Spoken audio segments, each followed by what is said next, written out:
The Nazi regime came to power in Germany after Adolf Hitler was appointed Chancellor in 1933.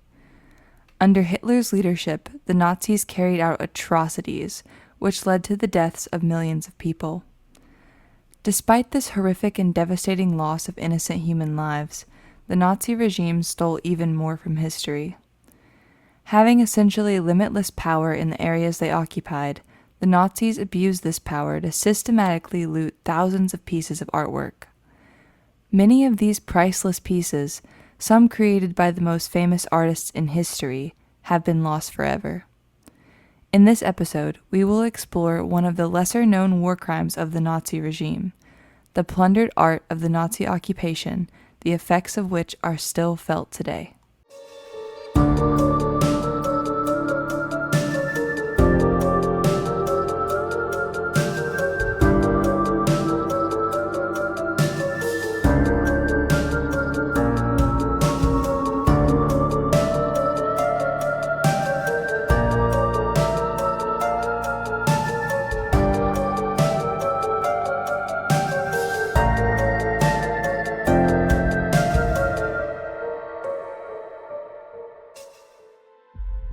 After the Nazis seized power in Germany, they extended their reach into nearly every area of life. The devastating effects of the Nazi regime and their horrific crimes against humanity were felt throughout the world. During World War II, the Axis and Allied powers waged a gruesome and bloody fight, which ultimately led to the collapse of the Nazi regime and the liberation of the concentration camps. The world remembers the war crimes committed by the Nazis, but they committed many other crimes that are often overlooked or forgotten. The Nazis were known to pillage and plunder art and other cultural valuables from regions they occupied. Today, we will dive into the story of the irreplaceable art stolen during World War II, some of which has been lost to history.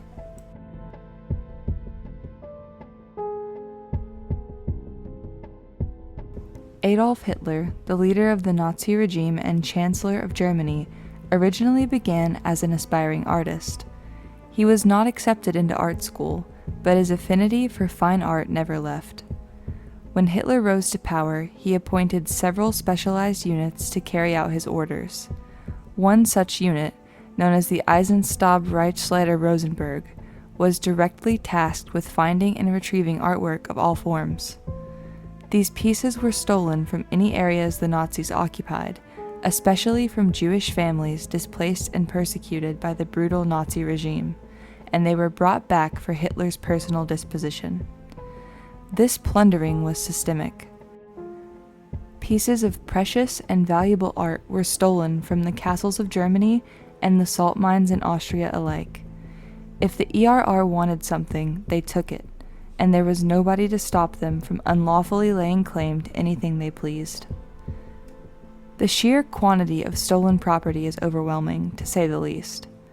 According to records kept by the ERR, between 1940 and 1944, they stole well over 10,000 paintings, 580 sculptures, 2,400 pieces of furniture, and 5,800 decorative pieces and collectibles. Many art collectors were specifically targeted, as well as wealthy and prominent families, including the Rothschild family.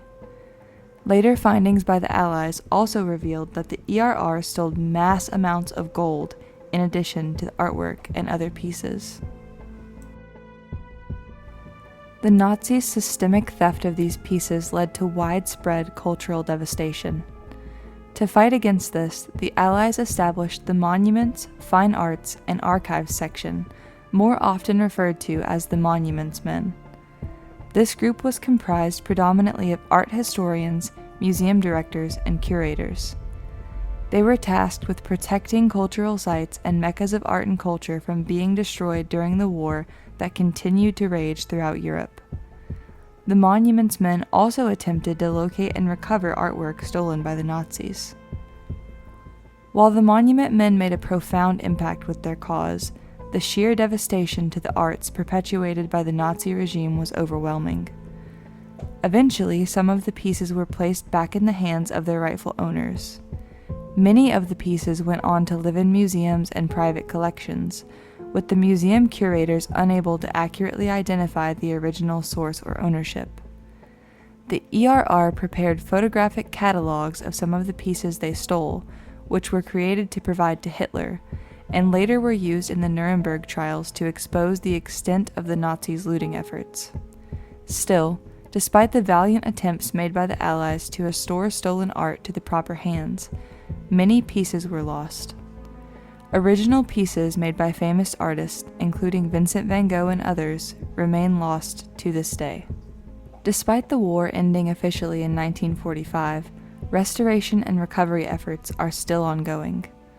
Though most of the original owners have since passed away, any recovered pieces that can be identified are being returned to the descendants of the original owners. In addition to this, museums and galleries around the world are finding that pieces within their collections may have been part of this massive heist. In 2024, a famous Swiss museum pulled 5 pieces from display. These pieces, painted by Van Gogh and Monet among others, may very well have been stolen during the Nazi regime. Efforts are underway to determine the source of these pieces and, if stolen, reunite them with their rightful owners. Though it pales in comparison to the other horrific and unspeakable crimes carried out by the Nazi regime, the systemic theft of art and cultural pieces has left a rippling effect on history. Thanks to Adolf Hitler and the ERR, the legacy of artworks remaining from the most famous artists in history has been tainted. The work of the monument men continues in various forms, with those working in the arts making every effort to rectify this great historical injustice. The case of the stolen World War II-era artwork stands as a testament to the corruption and abuse of power exhibited by the Nazis, and this story shall remain as yet another tale from the underworld. Thanks for listening to Tales from the Underworld.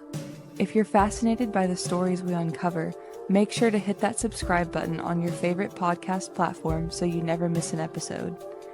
For even more exclusive content, head over to our website at talesfromtheunderworld.com and subscribe to our newsletter. You'll get insider access to deeper case details, early updates on new episodes, and more true crime content sent straight to your inbox. Until next time, stay curious, stay vigilant, and stay out of the shadows.